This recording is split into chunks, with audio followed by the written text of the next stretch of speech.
Welcome to Moonbeaming, a podcast about lunar living, magic, creativity, tarot, and more. I'm your host, Sarah Faith Gottesdiener, and I'm so honored and excited to be here with you today.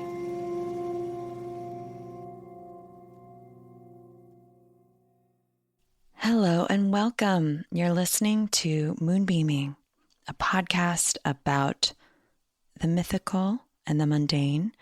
This is a place where we discuss magic, tarot, energy, art, business, and more, all through a critical, contextual, and compassionate lens, which means we're focused on truth, love, connection, depth, the good things in life. I'm your host, Sarah Faith Gottesdiener. Welcome to Season 4, Episode 58. I am so grateful and so thrilled you are here. This week, we have an episode on maybe one of my favorite tarot archetypes ever. It's hard to choose favorites. They all grow up so fast. They're all so different. They have such different personalities. But I gotta say, this one is definitely in my top favorite tarot cards because it's so misunderstood. It's been flattened. And those tend to be my faves because I always find myself identifying with the misunderstood, flattened archetypes that are, in my experience, really rich and can also serve as huge openings into the places where we've been misunderstood or we've been flattened. So my hope is that when we investigate and open up certain interpretations, there's a chance to widen our perspectives. And when we widen our perspectives outwardly, we can turn that gaze upon ourselves and open ourselves up to viewing ourselves with more grace and hopefully more possibility. And it is my hope that I can add some information today in this episode that will open you up to the totality of this card and the possibilities of this card. And that is, of course, the devil. Before we get into the episode, I have some announcements. The first is, if you like this show, please support it. It's independent. This is how it keeps going. If you value what you've learned from this podcast, you can rate and review it. You can share about it on social. You can write about it. Send it to a friend or two or three or four or more. I have run a business that has been run through word of mouth, pretty much solely through word of mouth, for over a decade. Wild, right? If you know one or more people who might enjoy this show, tell them about it. Another way you can support this podcast is through Patreon. I love my patrons so much. I'm so grateful to you. You are financially supporting this show and the work of my studio. I almost stopped doing this podcast because it was so time consuming. But then a friend of mine, thank you, Kate, encouraged me to make a Patreon. And so I did. And it's just such a lovely place with so many lovely people. Patrons get secret episodes, our monthly guides, tarot polls, chances to discuss interpretations on those, discounts on live classes and events, and a couple of times a year for some of the tiers, we do a free tarot swap meetup. So besides the joy of knowing you are keeping this cast a-castin', you get a lot of really great perks, bonuses, and benefits. The second announcement that I've got is all the great upcoming events that the studio is presenting this month, I'm doing an energy clearing session on April 22nd. And I'm also doing a workshop on Devil card as teacher card on April 24th. They're going to be so fun. Well, I don't know that the energy clearing is going to be fun. It's going to be intense, but they're both going to be great. And I cannot wait for them. So if you want to sign up for those or one of those, the links are in the show notes, or just come visit our site. And of course, if you sign up for the newsletter, you're always the first to know.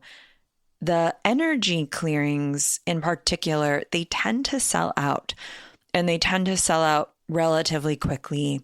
And that's because we let our newsletter community and our patron community know first. I have greatly, I don't know what else, I'm like find your words, Sarah, find your words. I've kind of slowed down on my social media promotion.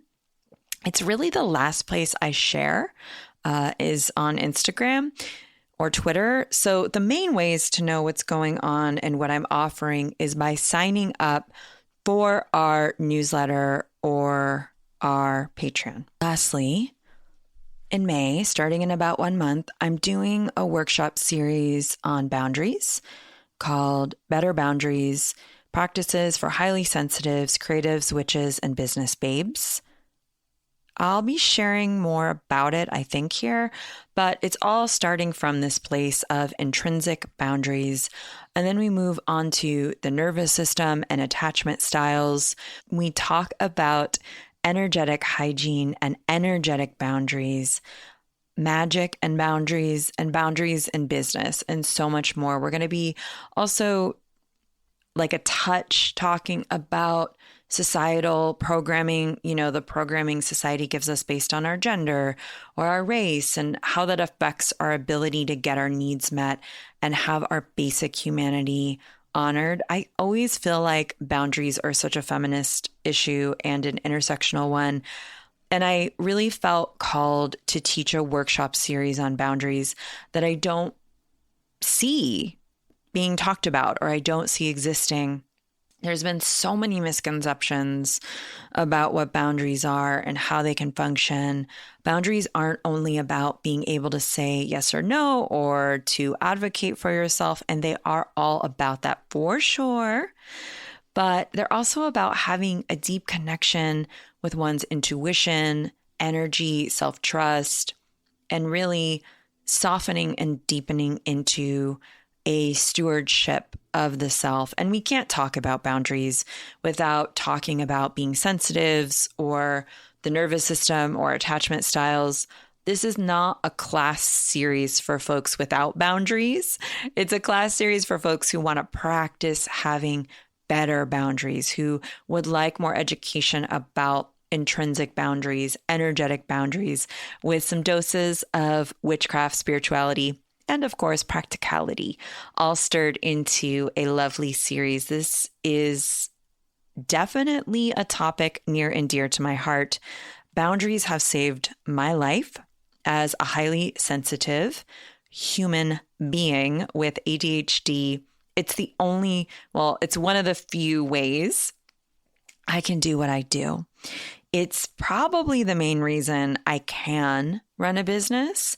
It's also one of the ways I've healed from abuse, and I've been able to kind of thrive. I'll call what I'm doing thriving in abuse culture as a survivor. To be really clear, we're not getting into trauma. We're not getting into stuff about abuse.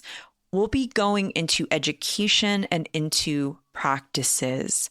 We'll be learning and gaining knowledge, context, and a bunch of tools to help you transform your life. And you can sign up, you know where.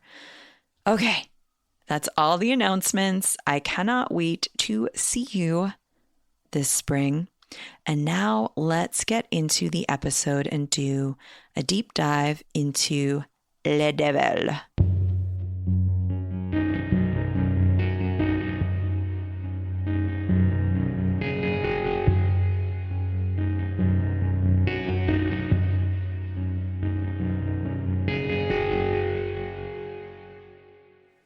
The reason I am starting season 4 off with an episode all about the devil is that, according to some tarot theory, the devil is the lover's teacher card. That is because the devil is number 15, and in numerology, 1 + 5 is 6. That's the lovers.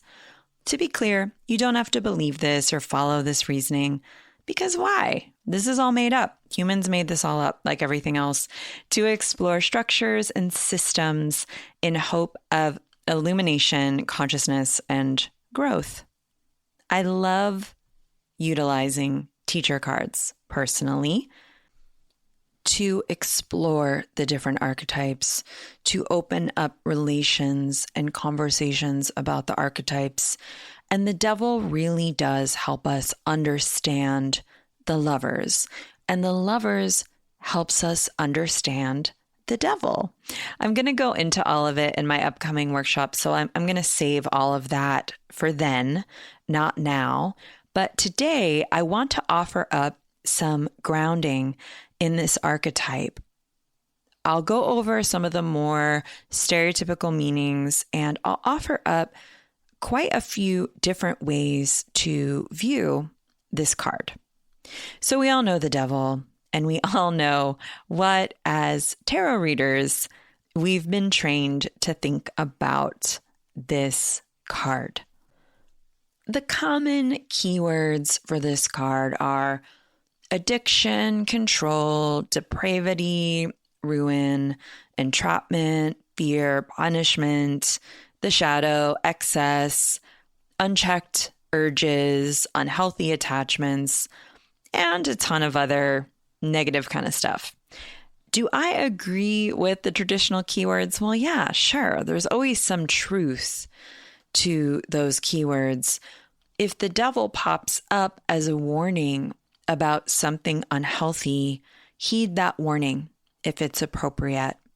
But the issues with keywords is, 1, there's no nuance or context to where and how the original interpretations began. And 2, there's not a lot of potential for healing or nuance or complexity in a keyword, you know?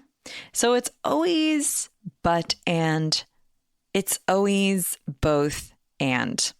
And we see this in the Pamela Coleman Smith imagery. One other tie between the lovers and devil is that these two cards in that deck were created together. The two cards were conceptualized together, and that's why they're so similar in appearance.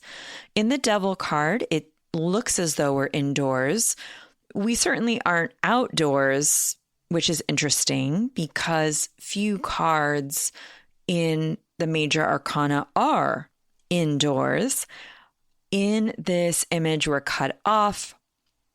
We are in darkness, with the only light being the devil's torch pointed downwards. There is a hairy, horned, possibly horny, bat-winged figure with chicken legs. You know, not someone you'd want to run into on an evening or morning jog, if you know what I'm saying. They're standing on a simple altar, and in front of them are two figures. I've also heard them referenced as being demons because they have these cute little tails. Perhaps they are simply people who have been possessed. They are looking not at one another. There are chains around their necks. Much has been made of the fact that they can slip out from under those chains if they wanted. They don't seem to notice, I guess. The devil has an upside down pentacle, so black metal of them, and one of their hands is making a particular hand gesture. This hand gesture is Jewish. It is known as the Barkat Kohanim, or the priestly blessing. So, Arthur Waite and Pamela Coleman Smith decided to depict a positive Jewish hand signal for prayer in a card that weight depicted as illustrating the, quote, enslavement and fertility of the material life, end quote. It was sort of this card, along with not wanting to use a deck that had all white, thin, able-bodied, seemingly heterosexual people on it, that made me stop using this deck in my readings. And to be honest, ever since then, I've been on the hunt for another teaching deck as well. I'm trying to find another one. I'm in that process because as a Jewish person, I can't use a deck that is anti-Semitic. I can't use a deck that appropriates my culture. And I really wish that more tarot readers would talk about this. I really wish there was more of a discussion of anti-Semitism and appropriation, not just Jewish, but larger cultural appropriation in the Western occult and Western magical traditions altogether, if I'm being totally honest. And I am. So now that you know a little bit more about the imagery, perhaps it provides some context to the imagery for you and your own interpretations. And I wanted to take another step back and examine how we interpret, well, anything. It's through our own particular lens that has its own particular context, right? We are going to be interpreting through our own experiences, age, race, gender, geographical location, how we were maybe raised, our religion, and so on and so forth, our political beliefs, and on through our own particular worldview and or cosmology. And how have we been trained in the West to interpret the devil, to interpret the other, to view something that looks scary or weird or depraved? Of course, now I'm referencing purity culture. I'm referencing like evangelical Christian culture. And of course, I'm thinking about how those of us in the United States have been over-culturally influenced to think about sex, magic, materialism, queerness, power. The messages we receive are impossibly mixed. Sexuality, or at least a certain kind of sexuality, it's everywhere, but we're not really supposed to talk about it depending on who we are. We're not supposed to do anything around it. We're not really supposed to explore it, at least not in an open, curious way. Goddess forbid. We are all supposed to want to be wealthy or financially well off and have nice things. So much so that many Americans will unconsciously or maybe consciously side with the super rich over joining together and fighting for better working conditions or unions or a higher minimum wage or universal healthcare and so on. But we mustn't be open or transparent about wanting abundance or curious about how to make enough money to not worry about ourselves and our loved ones. As you know, I could be here all day, my friends. How have we been raised to view homosexuality, gender expansiveness, witchcraft? Are these themes easily embraced by the majority in this country? Definitely not by the mainstream. It's definitely not in the government. So they're made perverse, but they're natural. They happen naturally. And that's what is scary or threatening about these forbidden kinds of topics. They return people's power and personal desires back to them.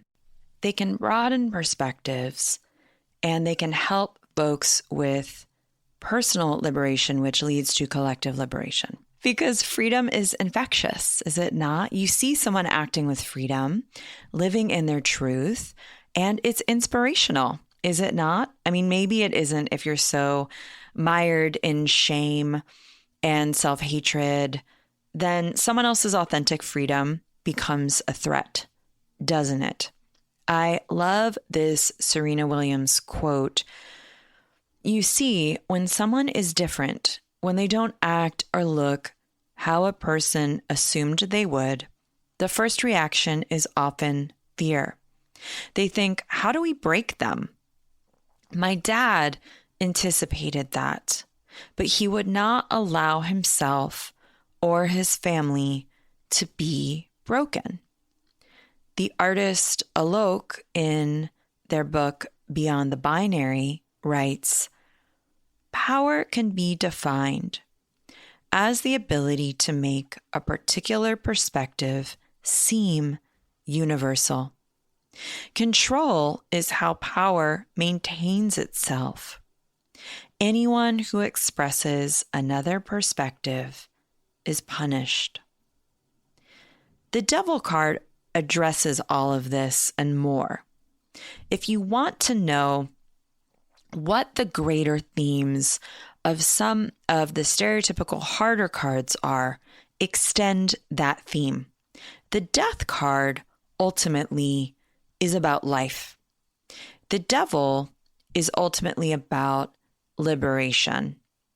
Not necessarily liberation from suffering, but liberation from our own worst stories.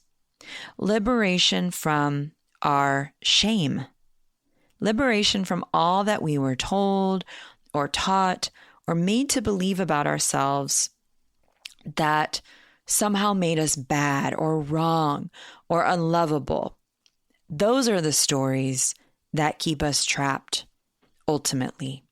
And these live in the subconscious and unconscious, and they are often clear to others around us, and they're often difficult for us to see in ourselves, especially if we've got that part of our ego that is defensive and rigid and controlling running the show. And this leads back to our ability to interpret, because our interpretations, our responses and reactions often have stemmed from someone else's imagination. The writer Adrienne Marie Brown in Emergent Strategy brings up this idea that many of us are living in the imaginations of another. For example, here in the United States, we're living in the imaginations of those who colonized this land. Straight, cis, white men, right? We can extend that to those who control the media, those who create our institutions, whether that be corporations or religion or education. If we're looking out through the gaze of another, then that is what our interpretation is influenced by.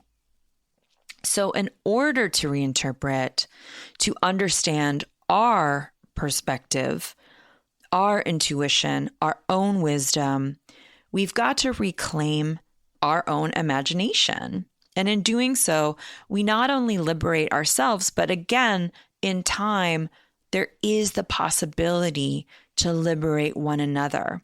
So if you're listening to this and you're a tarot reader, think about what lens you are interpreting the tarot through. A book by someone you don't know, written 100 years ago?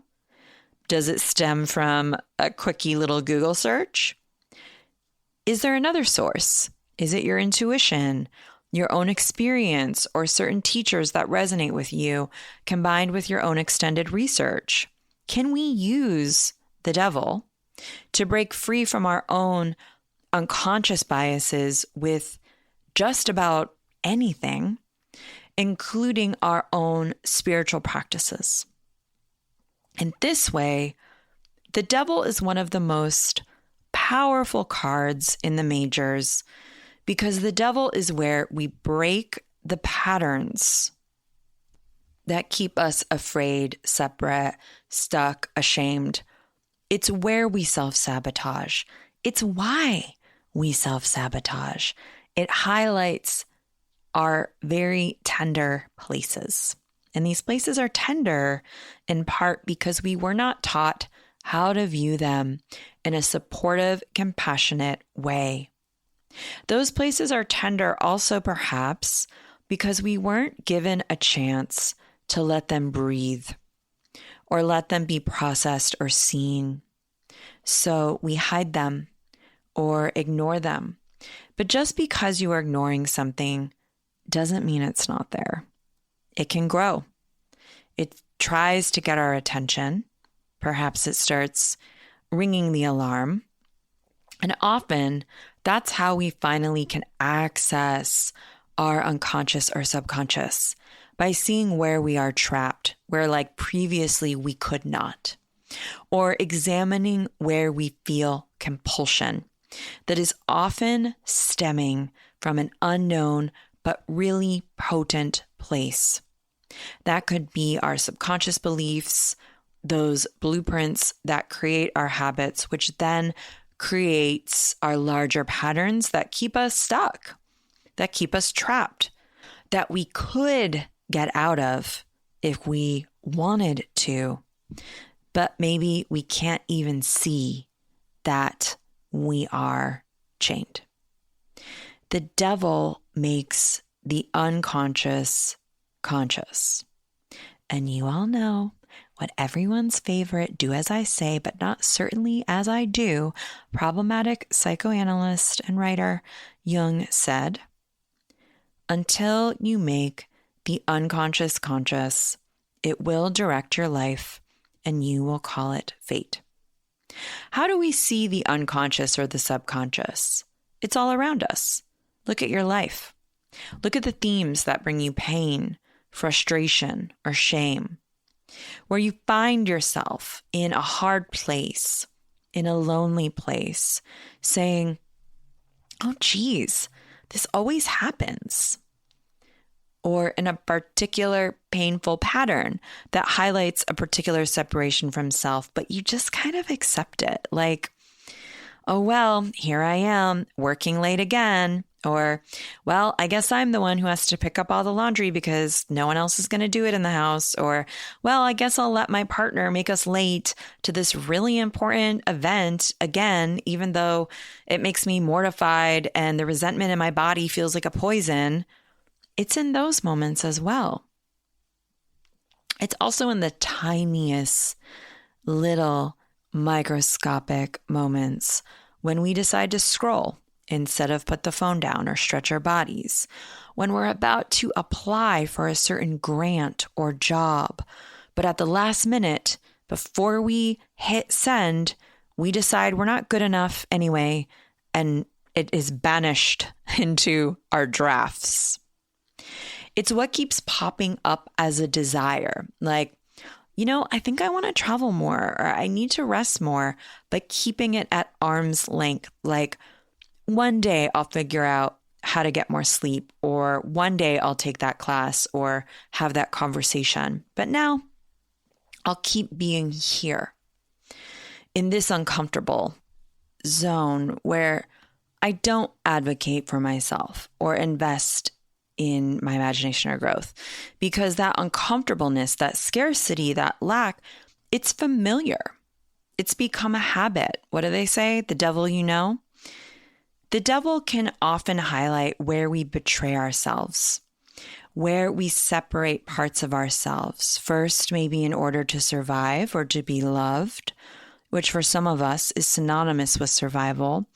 And of course, that's where we can see this in connection to lovers too. In a way, the devil can be that beautiful moment when we finally get tired of our own bullshit. When we say, I don't have space anymore, energy anymore to do this because I'm ready to make more space for my own magic. Now let's move on to another interpretation that talks about just that.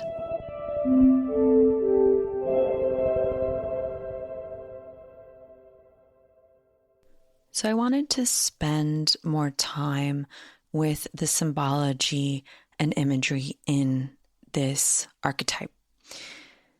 Some say it is the devil, but what is the devil? Some stories say the devil is a fallen angel named Lucifer. And who is Lucifer? Lucifer is also known as Venus, the morning star. Venus, the planet of lust, love, fierceness, and values. Lucifer means light bringer in Latin.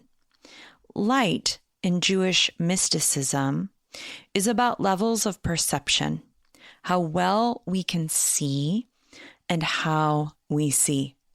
We can see something in ourselves that scares us or keeps us ashamed, and we can ignore it. Or we can shed light on it. We can perceive it through a different interpretation in order to give it more space. And space offers us some compassion.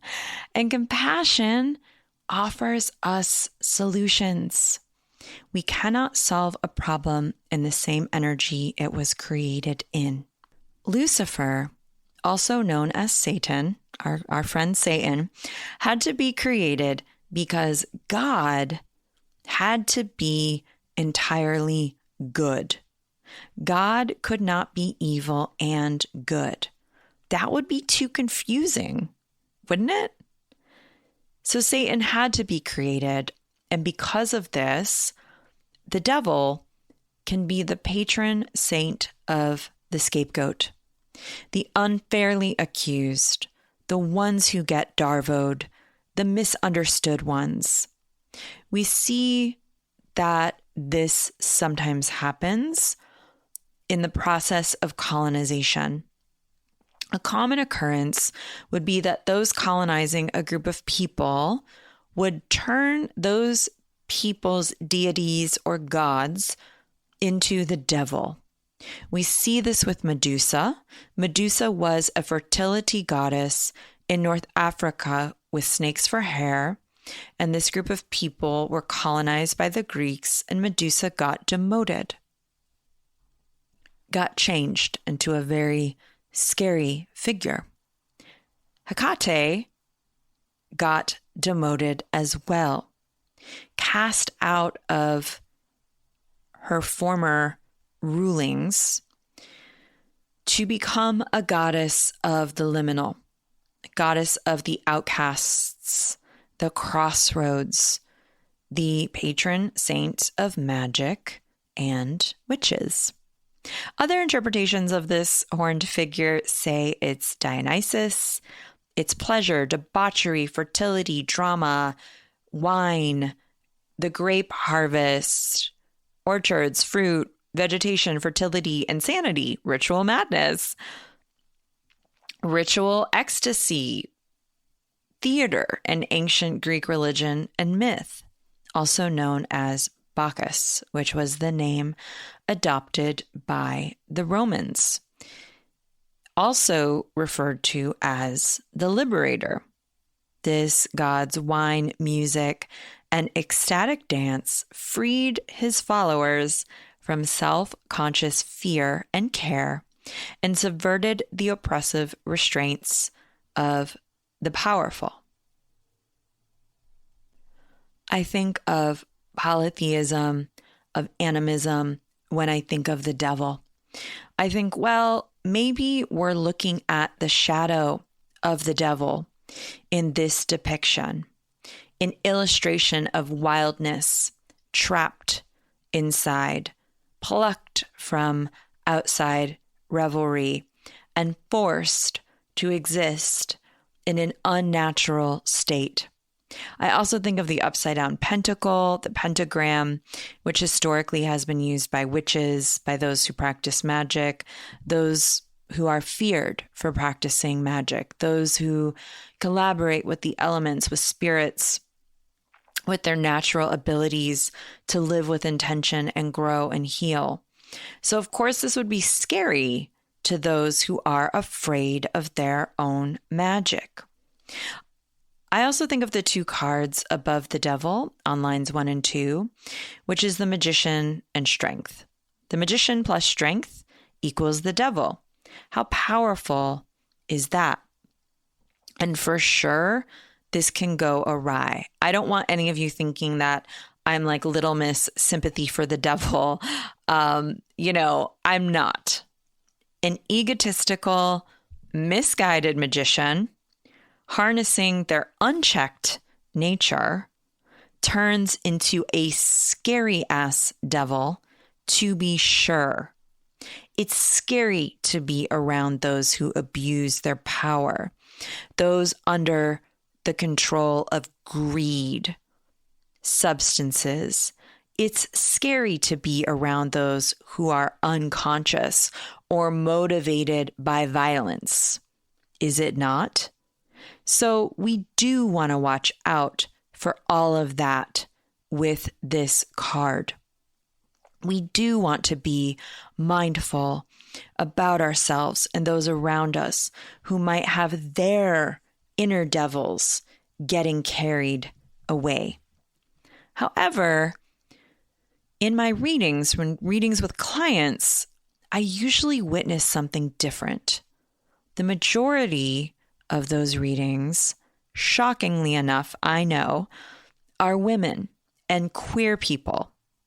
The devil will come up so often in these readings when it's an ask to highlight your desires, to own your needs, your desires, particularly the ones you were told were wrong, were told you couldn't do, or that would make you a threat because you'd be more powerful. You'd be operating with an enhanced self-knowledge. You'd be perceiving yourself through the lens of love and truth, far away from shackles of conditioning. What would happen then? A lot of times this card will come up when it's time to embrace your wildness, to dream larger than you ever have, to locate where that potent energy is within, that energy that got subverted into shame, and to reclaim it as a saving guide. It could be a signifier of embracing your sexuality, coming out, whether that be as someone who's non-binary or a witch or an artist or as asexual or polyamorous or non-monogamous or neurodivergent or queer and so on and so on and so forth. And to embrace it. The devil, in my humble opinion, is a really queer card. For all these reasons I've highlighted already, and also in the way that Bell Hooks states, queer as not about who you're having sex with, that can be a dimension of it, but queer as being about the self that is at odds with everything around it and has to invent and create and find a place to speak and to thrive and to live. The devil can be about nurturing those odd parts, those brilliant parts, and help them find a way to thrive. Gestalt therapy says energy is energy. So like anxiety is just excitement without the breath. We've all heard that, have we not? So how do we take those loaded energies in our lives, energies we perhaps aren't quite sure how to interpret, energies that maybe could be overpowering or overwhelming, and how do we utilize them for our freedom, for our growth, for our healing? And if you do feel like you're at odds with almost everything around you, you're not alone. The devil can also be about protecting those odd parts because they are you and you are worth protecting. I think about this card in my learning disabilities. Like growing up in school, everyone associated, not everyone, but my learning disabilities, my highly sensitive self was very much interpreted by many of those around me as being bad or wrong, putting these in quotes, with being stupid or maybe not worth investment, right? A lot of people with learning disabilities get kind of pushed to the side, right? And I internalized that. I thought the problem was me. There was so much shame there. And now that I know, and more importantly, now that I feel that there's nothing wrong with me, I just have a different learning style and certain things just take me longer. I've learned to say about things I don't easily understand, I'll say, explain this to me like I'm 5 years old. Because of that, a lot of my work has been about trying to free people from feeling shame as they recover their magic and can become more empowered to be their own authentic self. And that's a very positive devil example as well, helping folks get more free or heal or be in a healing process from shame. The analogy I'll use often is that of nature. No one looks at a tree that has grown in a strange way and says, wow, look at that messed up tree. That tree should be ashamed of itself, right? We accept that in nature, there is variance. And that's the same with us humans because we are nature. The devil can also ask us, what's our true nature? Not what we needed to do to survive, not what we thought we needed to be loved, but that part of us that is powerful beyond measure, as Marianne Williamson says in that famous quote. It is our light, not our darkness, that most frightens us. And if that's not a devil statement, I don't know what is. The devil is midway through this rebirth process that begins in the liminal tunnel of the hanged one. We have this ego death of death, the integration and alchemy of temperance. Then we're in the devil looking at all our parts, which then blows open these old walls in the tower so we can step into the clearing of the star. We cannot get to the star without the devil, without examining all our parts, integrating what we must, breaking whatever patterns we must, and highlighting our desires and personal power. This starts with examining and dialoguing with all of those different parts. And so I wanted to end with a little bit of conversation around the devil and internal family systems.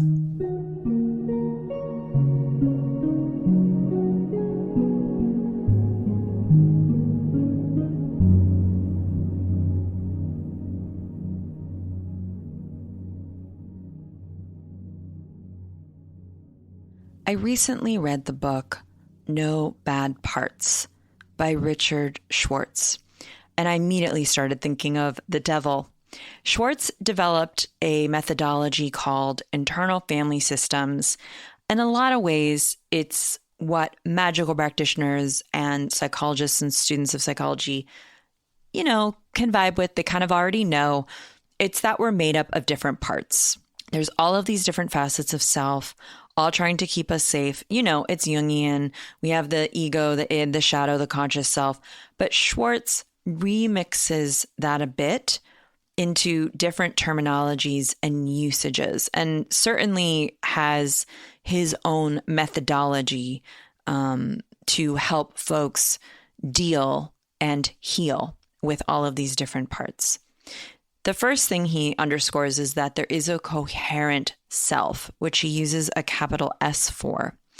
You are all there, all of you, the brilliance that is you. Also known as your soul, spirit, higher consciousness, the part of you that is your authentic self, right?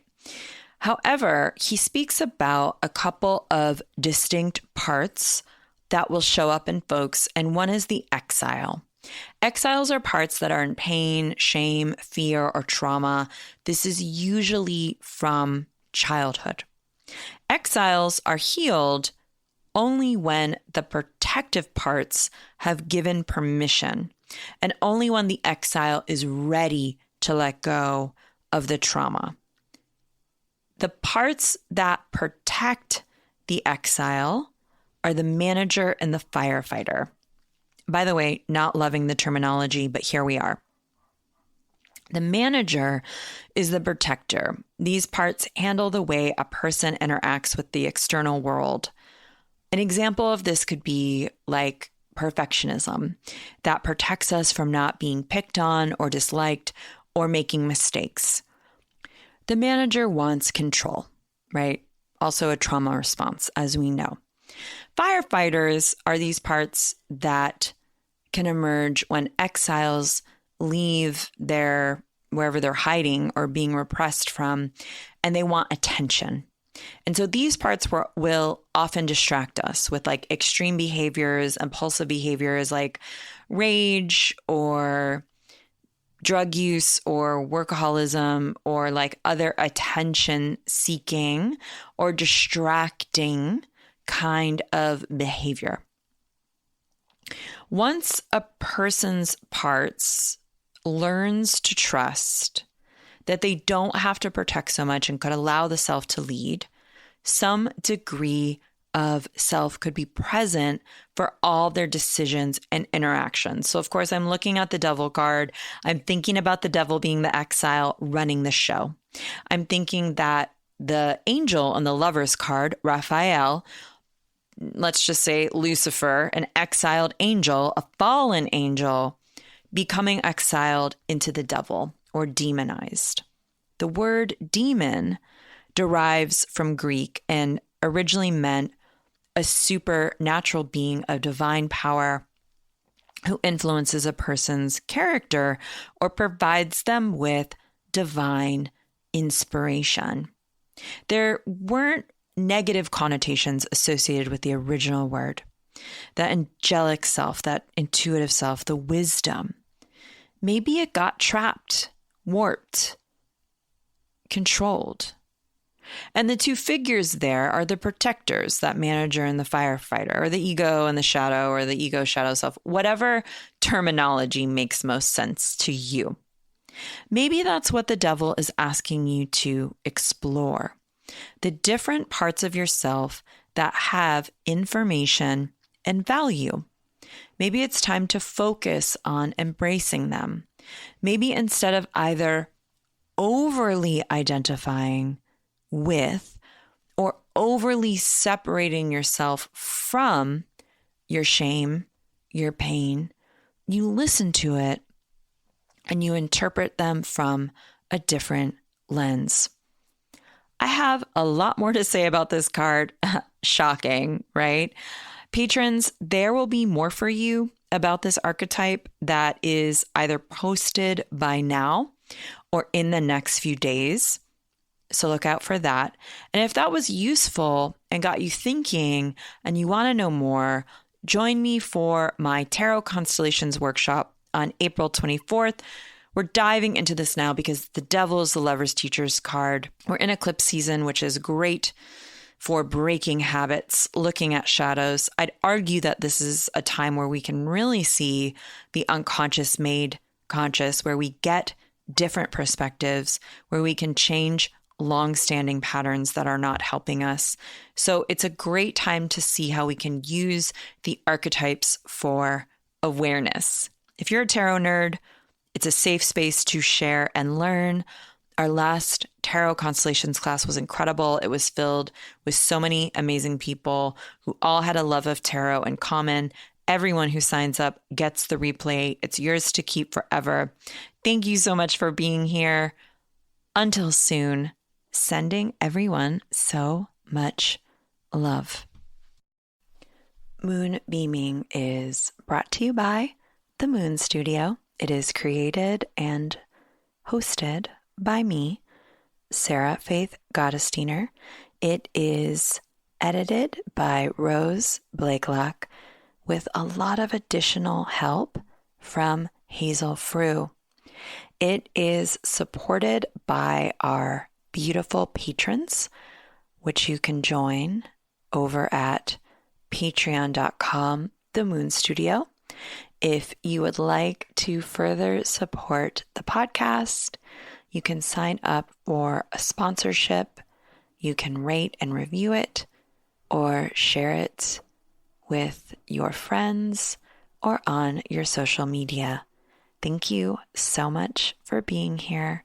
We appreciate you so much.